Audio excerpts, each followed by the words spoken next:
Hi, welcome back.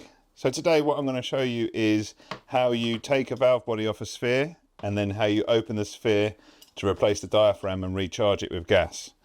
So this is how it comes off the car. There's no real way of, you could possibly get a thin spanner in there and hold the valve body in a vise, or there's no real way to undo it. So that the way we do it, I think it's even in the workshop manual, is copper mallet, and you just strike the valve body. So you have to hold the sphere in your hand, and then you want to strike the valve body with a copper mallet. So we're going to do that now. It does take sometimes a few hits. You might get lucky.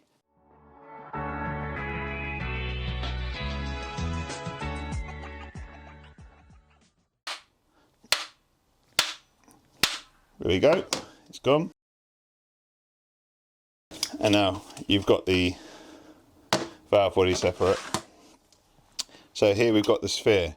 So this could still be pressurized with gas. So what we're going to do now is put this in the vise, remove the charging cap, and then take if there's a nylon ball underneath the charging cap, we're going to take that off and then press the valve in to check if there's any gas left in there, and if so, depressurize it. Okay, so I've removed the O-ring here, and the way I'm going to mount it in the vise, because I don't really want to mount it on this hex here, because that's a sealing surface obviously where the O-ring goes in there. You want to keep this flat. You can see it's been burred up in the past, so you want to flatten that off anyway. But the way I'm going to mount it in the vise is I'm going to put this nut on, and this nut is actually the nut from a Shadow drive shaft flange, and they've got the same thread and the same hex size. So we're going to screw that on.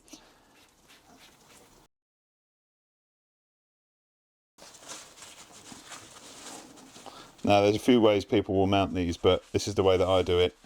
And then we've got this plate here which has got a hex machined out of it, and that goes in the vise there like that to hold the top hex, and the main nut is held in the vise jaws. And you clamp that down tight, and then that's not going anywhere, and you're not clamped onto the hex. Bearing in mind that this could still be pressurized with up to 1000 psi, we're going to just undo the cap. And at this point, you just want to probably wear eye protection, because if anything comes flying out at speed. Right, so there's no nylon ball in there. What we do when we reseal them is put a nylon ball in the top there as well. It's obviously got the O-ring that seals on the inside of this charging cap. And there's also no wavy washer underneath this plate. Usually there's a washer there that just stops this from just flapping around. We'll take the O-ring off here, and then bear in mind that the one-way valve inside that's actually retaining all the pressure is just underneath that.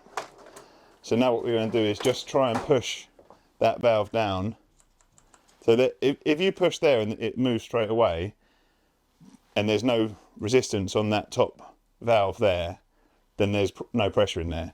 If it's got some resistance, you can tell that there's still some pressure behind it. So I'm just going to press that down now, and we'll see what it's like to release the pressure in the sphere. Okay, that's basically nothing. That sphere was almost dead. When they come out, it comes out at, if they're fully charged, they come out incredibly high pressure, and it freezes the metal on the pick. But that one's basically next to nothing. So what we're going to do now is we've got to undo this locking ring that holds the two halves together. The problem with that is sometimes this has been on for a very long time and it locks up very tight.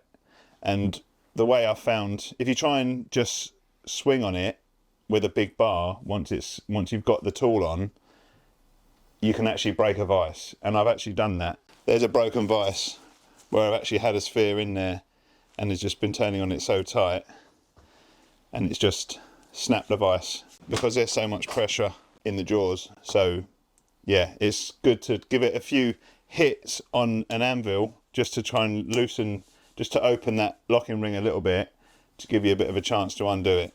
And then I'll show you how the tool goes on.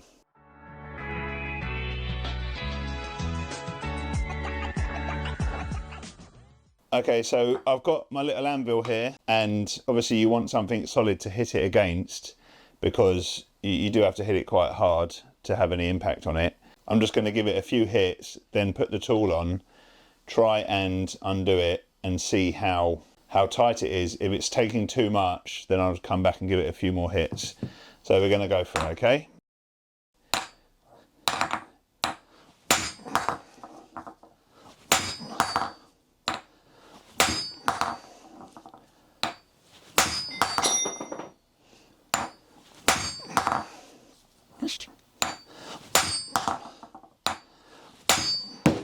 There we go.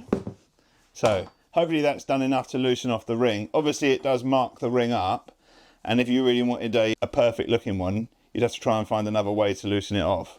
But this is the way we always do it, because we haven't found another way to actually loosen off the rings so that they'll undo properly.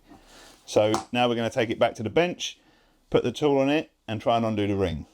Now we're going to put the tool on, and this tool it's not the original factory tool. The original factory tool has got like a two-part, it's like a big spanner that sits on top, and has got pins that lock into these holes on the ring, and it's got a piece underneath that kind of clamps it down. I've never actually seen a complete one. I've got tops. This is one of the original tops, which you can see just lock onto the ring like that, but you constantly break the dowels on there. So I don't really like using that. And this one, it's a tool that we had designed by a tool maker, and it's been going for around 25 years now, and it's the only one I know like it, but it's very effective. So all you do is you put it on, and it just clamps onto the locking ring, and you do up the pinch bolts, and then you just put a big pole on there and undo it. So we're about to find out whether or not we've been successful with loosening off the locking ring so that we can undo it.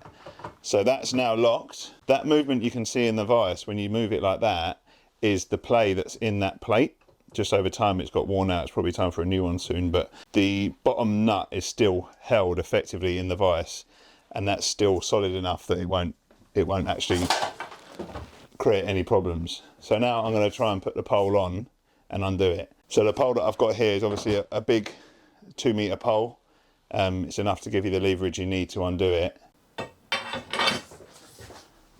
Oh, that was easy. It came straight off. They're usually not that easy, and that might be either where I hit it, it loosened the ring up, so like expanded it so much that it made it easy, but they're never usually that easy, or it wasn't done up properly last time, and that's probably why it leaked out the gas. So now we can remove the tool, and the locking ring, that's going to come straight off. And now we just got to separate these two halves.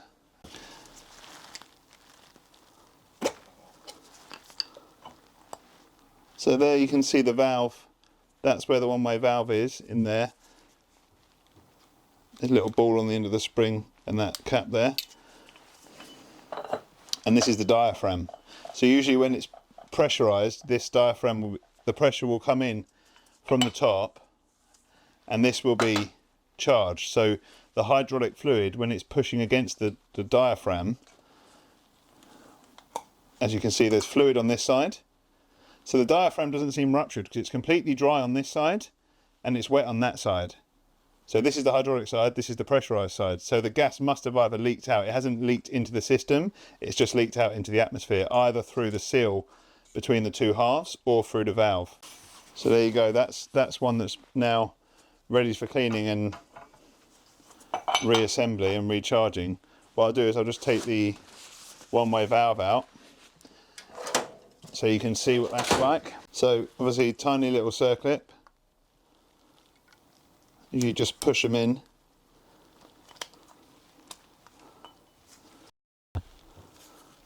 You always fit a new circlip and spring. So there's the cap, the spring, and the little nylon ball. There used to be steel balls in there, but now the nylon balls, they tend to seat better, so we use nylon balls. And that's all it is to it, those three components. So that's ready now for cleaning, and then we can fit a new diaphragm, new nylon balls, reseat it, and charge it up again with 1000 psi.